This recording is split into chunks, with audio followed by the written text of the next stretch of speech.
Well, welcome to the Unstoppable Freedom Podcast. I'm Jimmy Page.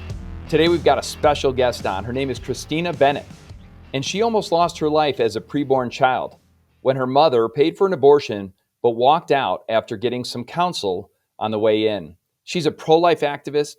She's a correspondent and author at Live Action News. She's the communications director for the Family Institute of Connecticut. She's also a wife, a mom, and a woman of God. And we are really honored to have you on today to talk about Roe v. Wade, to talk about the implications of what we're experiencing right now from the Supreme Court. But before we do that, CHRISTINA, tell us a little bit about that story that I alluded to, how your journey began really with your mom. Tell us about that. I would be happy to. And thank you so much for having me on. In college, I discovered that my mother had scheduled to abort me when I was in her womb. I discovered it in a unique way. I was at a church service and someone approached me and told me that they had kind of like a message from God for me. And the message was that something remarkable had happened, quote unquote, around the time of my birth. I didn't really know what to do with that message, but I thought, okay, around the time of my birth, who was there? My mom. She was there, right? Around the time of my birth. I hope she was. So I asked her. She better have been Yeah, I there. hope she was, right? Then there would, yeah. So I asked her and she said that she met an angel before I was born. And she did not want to talk about it. So the story gets even stranger now because my mom's never said anything like that to me before. But she was serious, didn't want to talk about it. So I let it go, waited a couple months. I approached her again and said, Mom, please tell me, what do you mean you met an angel before I was born? Well, come to find out, the angel that she met was a janitor in the hospital. It was an African-American elderly janitor in the hospital moments before her scheduled abortion. She was being pressured and coerced into having an abortion by my father. She actually went to her church mentor and told her, hey, I'm pregnant. And her mentor said, if you come back to this building, if you come back to this church, I will be the first person to put my foot in the door and not let you in. So she dealt with just horrible judgment from her mentor. Wow. And she actually also met with a hospital counselor. Wow. But she never got any counsel. The woman took her money and basically said to her, well, this seems like the best decision for you to make. And that was it. She left the counselor's office and was told to go into the waiting room and wait for the doctor to call her name. But she paused for a moment in the hallway and began to softly cry in the white hospital robe. And she saw a janitor, and the janitor approached her and said, do you want to have your baby? Even though my mom had paid for the abortion, she said yes. And the janitor said, God will give you the strength. It didn't end there because then she went to gather her stuff and the abortionist called her into his office. She was shocked to see that he had blood on the floor from the last abortion. Wow. He didn't even clean up the blood. And so she was really disgusted. And she told him, I've changed my mind. I want to keep my baby. And he said, no. He said, you're just nervous. You've already paid for this. And when she repeated herself and said, no, I want to keep my baby, he yelled at her and said, don't leave this room. And so she ran out and she kept that a secret for over 20 years. Wow. Until I found out in college. And then shortly after that, I began to listen to other women's stories and I began to research abortion. And I decided that I was going to be a voice for the voiceless. And that was almost 20 years ago. It's amazing. I mean, it's a miraculous story for so many reasons. I mean, I've got chill bumps all over my body. I to know she referred to this person as an angel.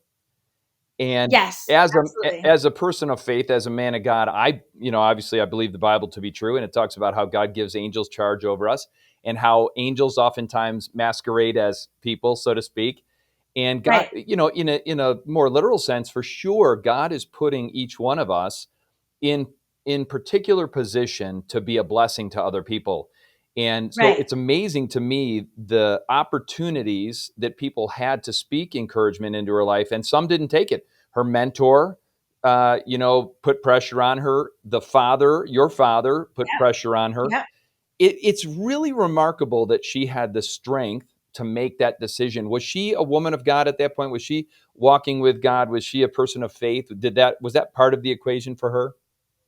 She was. I think she was struggling because obviously she was having sex outside of marriage, which goes against, the Christian value, and sexual ethics. And so she was obviously, sinning, which is part of the reason why her mentor, shunned her.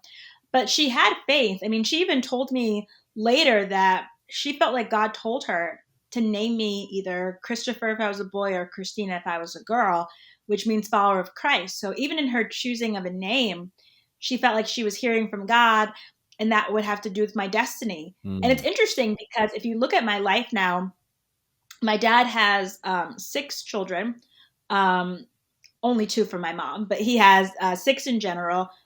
And I'm the only one that's a Christian. And I'm the only one that's in church. And even out of my family, like out of almost all of my first cousins, I would say that would be the same story. And all of my aunts and everything else. So I am different than like the majority of my family with being pro-life, with being a Christian, with being in church regularly.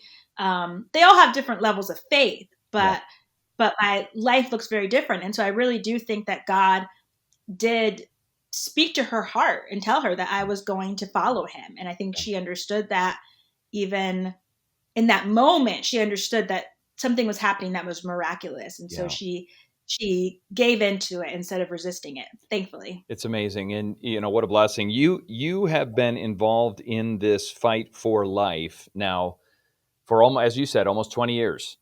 And, Right. Obviously coming from that position of discovery with your mom that you were saved because of this janitor's counsel, because he said that God will give you this strength. I love that. Right. You've been in this. Why is this moment where Roe v. Wade was overturned and where the court, by the way, affirmed that the Constitution does not confer a right to abortion? I mean, that's very specific, very strong language, that there was never a right to terminate a pregnancy. There was never a right to end the life of an innocent preborn baby. There was never a right in our Constitution. Right. And they've kind of said, why is this such a miraculous moment from your perspective? Well, we rarely see established law or what people would call precedent. We rarely see that overturned. It does happen. Brown versus Board of Education, overturning Plessy versus Ferguson. That's an example. And we've obviously seen through the civil rights movement where there's various laws about segregation and everything being overturned. But it may happen once in a lifetime that you see something like that. And especially something that is unjust being overturned in a righteous way. That's even rarer to see. And it took close to 50 years for this to happen. So all of the people on the front lines, from the pregnancy center workers to the faithful Catholics to the people financially donating to the cause and being involved in politics, were working so hard for these 49 years. And to see it is miraculous. And it's so important because there is not, and never has there been, a constitutional right for an abortion. They made that up. And if you get into the story of, Roe, who was Norma McCorvey, or Doe in the Doe v. Bolton case, who was Sandra Cano, both of them were really used, and they weren't even fully aware of what was going on. Neither of them had abortions in those particular cases. Sandra Cano mentions that even later on, she didn't even know it was her particular case. In her case, Doe v. Bolton, the sister case, legalized it up to 9 months, and she wasn't even aware that that was her in that case because they were so disconnected from it. And they took the 14th Amendment. They created this false right to privacy. It started earlier than that with Griswold versus Connecticut, which was a birth control case that opened up the door for this right to privacy that they created. But it was made up. And not only was it made up, but it was forced upon all of the states. And so it was so unjust because every state had their own legislation in regards to how they would protect preborn children. And all of that was washed away with Roe. And so to finally see that power go back to the states is miraculous because now the states can decide. Now, unfortunately, states like mine in Connecticut, they're making bad decisions. But other states are making good decisions. And we can just hope and pray and fight that over time, more and more states will choose life. I think it's important, too, that we continue to win this battle about the fact that this is a life, right? And we know a lot more today than we did in 1973. We actually have a a sonogram 4D view of the development of a preborn baby now. We know exactly what's happening at every stage of the pregnancy process. And, Right. so it's becoming more and more obvious. And we'll talk a little bit about science and faith and how those two things match. But, this decision didn't end abortion. As you said, it didn't end Right. abortion. But you believe that the right to life is the first and the most important civil right. Talk about that for a little bit. Well, the right to life is foundational because without the right to life, what other right do you have? So, me as a Black woman, I'm so grateful for the ones who've gone before me, the civil rights leaders, the abolitionists, because they established, even the feminists, they established rights for me as a Black woman to be able to go to school, to be able to, marry, Mm-hmm. who I want. I married my husband. He's Black, but some of my friends who are Black are married to people that are white. My family is mixed, so we have interracial marriages. Mm-hmm. People fought really hard for that, Loving versus Virginia. Yes. But all of those things, education, marriage, career choices, you can't attain any of those things if you are dismembered in the womb and thrown into a trash can and picked up by a medical waste truck and incinerated, Yeah. which is, that is the reality of abortion. We like to use these fancy words like reproductive justice, not we, but people do, Yeah. reproductive freedom, but it's straight to the incinerator. It's Yes. very grotesque when you think about it. So just the fact that without the right to life, you have nothing. That's right. That makes ending abortion priority above everything else, in my opinion, because it's so foundational. It is, in my opinion, the greatest human rights issue of our day and the greatest civil rights issue of our day, because without it, you have nothing. Yeah, I think you're right. I think it is that important. I think one of the things that I've heard you say is that this is a time to celebrate, right? There's a lot of people that are hesitant to celebrate, including faith I know. leaders. For Yep. me, you've said it. The silence from some faith leaders is really odd in some ways, right? Why do you think that Right. faith leaders are hesitant? Why do you think that some faith leaders don't have the courage to speak out on this topic, which is just crazy to me, given the fact that the right to life, given the fact that God is the creator of all life? Seems odd that they Right. wouldn't. But why do you think? What are the pressures that they're feeling not to speak out? I think fear, a fear of offending people, fear of saying the wrong thing, fear of hurting women, fear of not looking compassionate, fear of being told that they hate women or not compassionate, fear of people leaving their church, fear of losing ties. It goes on and on and on. And I think a lot of it's fear based. I think some of it's ignorance as well, that they're not really aware of what happens in an abortion. They don't understand how violent it is. And so they have bought into the lie that's just a choice. I've been very disheartened mostly by Christian leaders and Christians who are saying just really ridiculous things like, well, God gives us a choice. God gives us free will. Okay. What does that have to do with the actual choice itself? And whether that's a good choice or a bad choice or a right choice or a wrong choice, a choice that has positive, results or has negative consequences. Just because we have free will doesn't mean that we go steal, kill, and destroy things. So some choices please God, some choices don't. But there's an ignorance, I think. And I have a lot of empathy because I never heard abortion talked about in church growing up. I'm in Connecticut, very liberal state. I've been to many churches. I never heard about it. Now my pastor is very bold to talk about it. And even that, I think, took time as he continued to become more comfortable talking about it. After Roe versus Wade, he had me come up and he had me talk about my story. And he made it very clear that this is what we believe. But I think a lot of pastors are afraid to do that. That's and amazing. It's sad because the blood's on our hands when we don't speak up. You're talking about fear.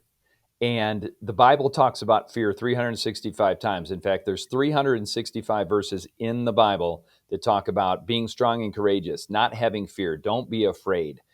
For the Lord your God is with you. And to hear that faith leaders, and I think you're exactly right. I think fear is a motivator. I don't think fear is just a motivator for faith leaders.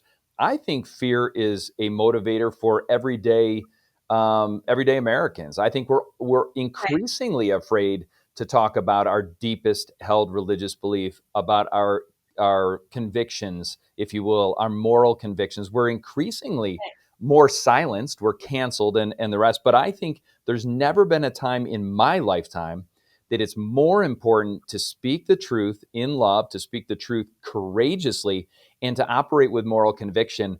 One of the things that is most egregious about abortion in general, and I've found, and I posted on this and I've spoken on this, is its racist roots. I mean, Right. you cannot get away from Margaret Sanger, who is the founder of Planned Parenthood, Right. creating this organization essentially as a genocide, right? Right. To eliminate people of color, in specific African Americans. And she started it as the Negro Project. No one talks about this. We don't talk about the truth of where this comes from. But because of that, right, there is a disproportionate negative impact on the Black community. Over 40% of all abortions happen with people of color. Almost Yes. a huge percentage of the Planned Parenthood clinics are located in low income areas or areas where there is a high minority population. Talk a little bit about the impact that this has had on the Black community specifically. Yes, it's been tragic. Abortion is the number one cause of death in the Black community, although it's not always recognized as such because people don't recognize abortion as actually killing a human being. But we are 3 times more likely as Black women to abort than any other race because we have been targeted, as you mentioned, Margaret Sanger's Negro Project, and even just recently during the pandemic, the Planned Parenthood of New York removed Margaret Sanger's name off of their New York building.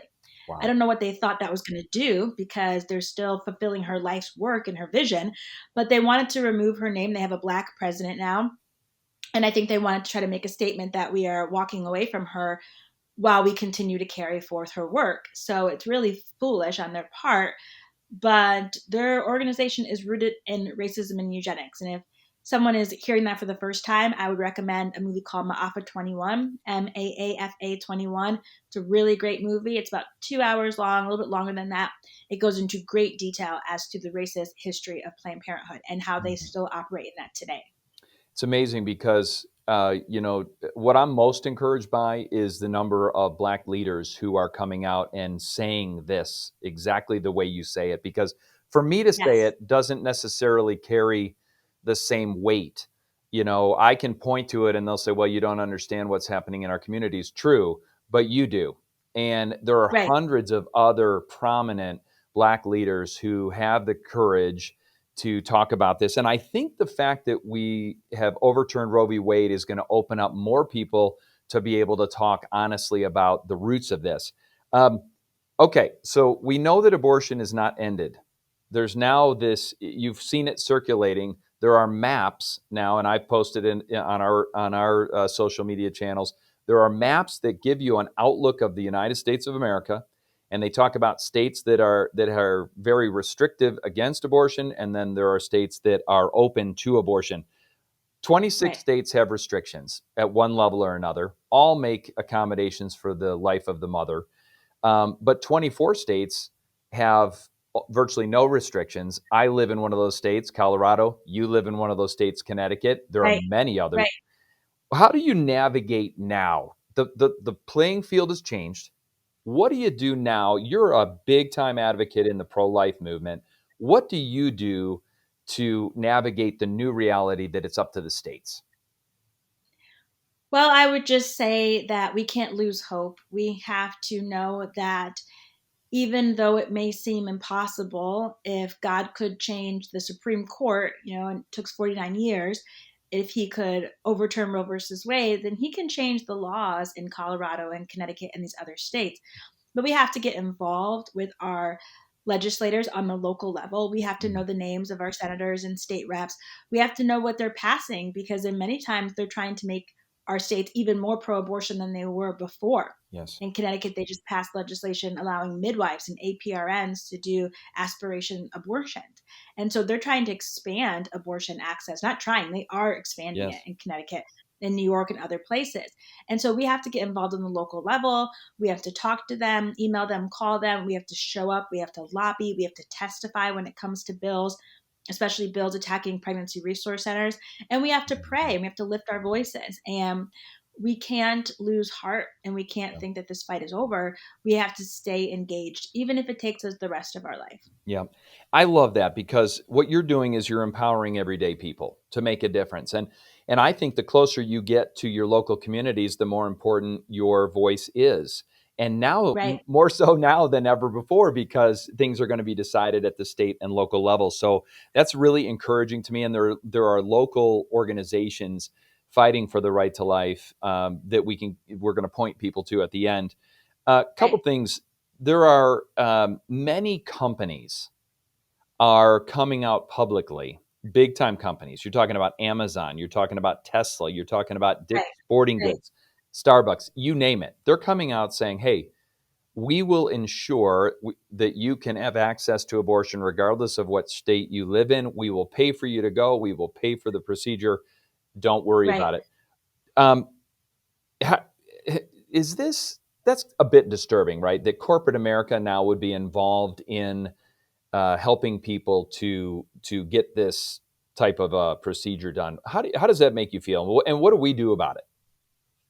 Well, it is discouraging, of course, because they're more concerned about having people in their workforce than they are concerned about their workers being able to have families. And so it's cheaper, of course, for them to pay for an abortion than for them to pay for someone to have, paid parental leave, or to pay for the resources and support they need to be able to take time off and then come back and have a child. And so it's really disturbing. And of course, we can boycott these companies. And I know we can't always boycott all of them, and I understand that, but you can choose which ones you don't want to give your money towards. Maybe you start with one. Yeah. Starbucks has been one for me for a long time, where Same. I don't give them my money. Yes. Every once in a while somebody will offer to buy me Starbucks, and I say, okay, if it's your money, I guess you can get me a drink, but like, I don't really give them my money. But because they have a partner sharing program with Planned Parenthood. Mm. But perhaps it's Disney for you, perhaps it's Amazon for you, whatever level that you're able to engage on, and maybe pulling away from these companies, as well as lifting your voices towards them on social media and Yes. letting people know that you disapprove of their decisions. I think that's also very important. Yeah, it's interesting you talked about Starbucks. I made that decision years ago about the way they were treating police and the way they were treating our military, and then, of course, the issues of Right. life. It just never ends. My kids always tell me, Dad, when does it end? You're not going to be able to shop. You're not going to be able to spend any of your resources. And Right. there is a bit of truth to that. However, I think twice about where I spend my money all the time now. I won't shop Right. at Target anymore unless I absolutely have to. I won't shop Right. at, Dick's Sporting Goods. I'll go to Shields. I think that's one of the great things about freedom, right? And it's a great thing about Right. capitalism is that the customer gets to decide what companies they want to do business with and which ones they don't. So when companies come out publicly and they don't appreciate your values or they're in direct opposition to your values, I think that's a great way to make a difference. We've seen it happen, especially with Right. Disney, even in this past year. Um, there are many attacks on pregnancy resource centers. There are many attacks on churches, vandalism, destruction of property, threatening messages, death threats, and the rest. Um, Obviously, this is a concern. No one, it appears at this point, no one on the left is condemning these attacks. As someone who's been involved in this for a long, long time, what do you do about it? Are you concerned? Obviously, you're concerned about it, but what do Right. we do about it? Those who really support this pro life movement. I would say we just have to stand with pregnancy resource centers, let them know that you care about them. If you're in a community of one, go visit them, talk to their staff, let them know you're there to pray for them, donate to them. They do baby bottle drives, they do Walk for Our Lives, they do dinners annually. Go to their banquet dinners, give money into the baby bottle drive, go on the walk with them, Mm. volunteer if you're able to volunteer. Whatever you can do, bring your baby clothes that are used, your maternity clothes that are used to them, gently used, good condition. Just let them know that you're there and that you care about them and that you see what's going on, Yes. and you're not going to let them deal with it on their own, but you're going to fight besides them. I think that makes a world of difference. I think that's right. And I think it gives us an opportunity, even from a security perspective, to be more aware and to maybe even fund operations so that they can have security systems at their facilities so that we can have people Right. protecting them. I think that's a big one. Absolutely. So this is the issue of abortion is really the combination of science and faith, right? And I was watching a handful of videos on this, that the overwhelming consensus from biologists who evidently are able to speak about issues of life. 96%, I can't imagine who the 4% are, but 96% of biologists in a study done in Chicago, University of Chicago, said that life scientifically begins at conception, right? Right. So there's really not a lot of debate about that. Now, when you bring in the moral side of it, of course, it clouds it, but science is relatively settled that a distinct, unique human being with its own DNA, with its own codes, has been created. Right. You've said that you don't have to necessarily be a person of faith to be pro-life. Is that because the science is so overwhelming? Yes, absolutely. Because we can see that a heartbeat, is beating at 18 days because we have, 3D and 4D ultrasound. So we can see the child growing inside of the womb because we know that they have their own DNA, their own heartbeat. And a woman has, two hearts growing inside of her. It's so clear our technology is advanced that we can see these things. Before Roe versus Wade was passed, they didn't have that sort of ultrasound technology. And so people were really at a loss. But we have that literally at our fingertips. One Mhm. of the things that live action has done is a video called Baby Olivia. And that video shows the beautiful development of a preborn child in the womb. And that video is on YouTube and people can watch it. And so I really think that we don't have an excuse because the science is very clear. Yes. And then I think from a faith perspective, the beauty of science is settled and we've got all kinds of information to do it. The sonograms are absolutely compelling. I have a firm belief that if we showed a sonogram to kids in middle school, high school about every stage, like that video that Live Action has done, and by the way, Live Action is a tremendous force for life. And I'm so Thank you. thankful that you're part of it. If we showed that to people, no one would have there wouldn't be much dissent. Let me just put it that way, because you can't Right. deny what you are seeing, right? Right. Absolutely. You can't. And people do all the time, but I think that's because there's deception and they're unwilling to admit the truth and their pride comes in the way. But that's why we love to use our social media channels, our YouTube, Yes, our Facebook, our Twitter, our Instagram, our TikTok, and to share the truth with people in a way that's compelling and engaging and emotional and it grabs their attention because oftentimes they're not going to hear that on the mainstream media. They're not going to hear that in school. They're not going to see it on TV. that's right. And so we might be the only source of truth that's reaching them. Yeah, for sure. And I've capitalized on the videos and all of the resources from Live Action. It's an amazing organization. One of the things I think that concerns me is with the political environment, right? It's so charged now. It's so charged now that you have politicians that are calling for the crackdown, their term, the crackdown on Right. pregnancy resource centers. And they're Right. using terms like this. They're saying that we're giving disinformation or misinformation, that we're Right. deceiving. Um, Tell us a little bit about why it's important that we as citizens know that so that we can fight at the local levels. Sure. In Connecticut, tragically, they did pass a bill accusing all pregnancy resource centers of false advertising without any proof that that was actually happening, without even defining what false advertising was. And so NARAL, which is a pro-abortion activist group, Planned Parenthood, and these different organizations, they are attempting all of the time to try to restrict pregnancy centers' free speech rights. Even Elizabeth Warren just came out yesterday on Twitter saying that she wanted to do that to crack down on so-called pregnancy centers. They Mm, call them fake clinics. And so they're really trying their very best to thwart the good work that pregnancy centers do. And so it's important to know, does your state have any sort of legislation like this? Are they pursuing it? Is it coming soon? mm, Can you stand against it? Can you get people to testify against it? Can you blow a trumpet against whatever lies are being told with state senators and state representatives? It is going to just only increase in the days to come, as well mm. as physical attacks against centers. And so we have to be aware of what's going on. And we personally have to be equipped to know the truth so we can speak out on their behalf.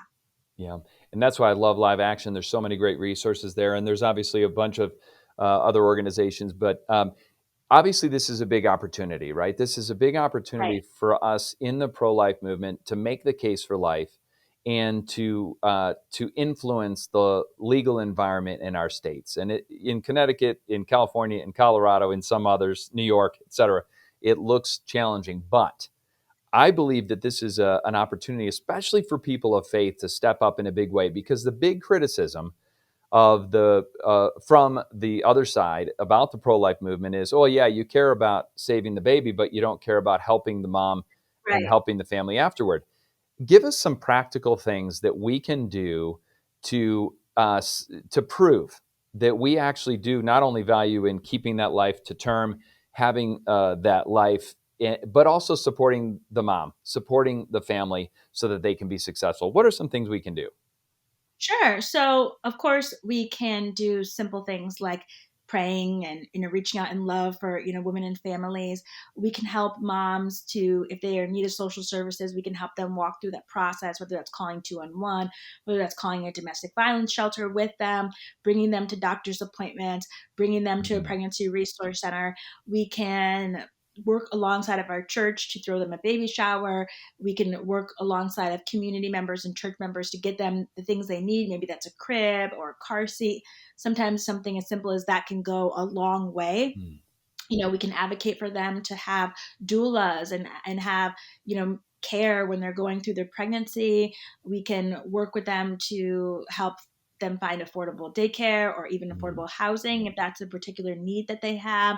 Really, I would suggest that people just look at their skills, like what they have as Yes. skills, their community, who is around them and what they're doing. I would also suggest that they think about what people need in their particular community, because the needs are going to look different based on where you're at in the country. If you're in a city, or if you're in Mhm. town or suburb, it's going to look different. And so figuring out what are the needs in my community, what are my skills, what do I have as resources, and how can I use those things to meet the needs of women who are around me. It's fantastic. I think this is an opportunity, you've said it a couple times, for the church really to be activated, right? And Right. sometimes it takes you and me, who maybe aren't up on the podium. We're both ordained, ordained ministers, but maybe we're not on the platform, but there's a lot more of us in the pews that really care about this issue. I think this is Right. an opportunity for us to talk to our church leadership and say, hey, what are we doing? What can we do? And hey, I'm going to be the first person to invest my time, my money, and my resources to make this happen. Let's energize Right. the church to be that force for good. And that way, you're living out the good news. You're living out the gospel of what it looks like Absolutely. to be a follower of Christ. Absolutely, 100%. We have to, put our money where our mouth is. We have to live out our convictions. We have to live out our faith. That's what people are always looking for us to do that. They always want to know if we're really pro-life or just pro-birth. And I don't know pro-birth people. The people that I know that are pro-life really are pro-life from the womb to the tomb. But it's important for people to see that. And they have to see that we really care, that we're compassionate, and that it's not just politics for us. Yeah. Well, I'm incredibly grateful for you. I'm thankful for your commitment to this fight for so long, and we're celebrating with Thank you. you. We're celebrating together for sure. Is there anything else that you would like to tell our listeners? Ways to get in touch with you? Ways to get into this fight for life? Sure, absolutely. So I would say, check out Live Action's Instagram, check out our Facebook social media. We have some awesome videos on our YouTube. Most recently, a abortion procedure series that's really powerful for former abortion doctors that are female that have come out of the industry. Mm. Really powerful series. And then in addition to that, people want to connect with me personally. Black Pro Life Woman is my Instagram account, and I'm on CHRISTINABENNETT.com for my website. And so if people want to ask me further questions directly, they can just shoot me an email that way. You bet. Awesome. Hey, thanks so much for all that you're doing. God bless you. We're going to be praying You're for you. We're going welcome. to be working alongside of you, and we're going to get the word out. Thanks again. God bless you. Thank you. God bless.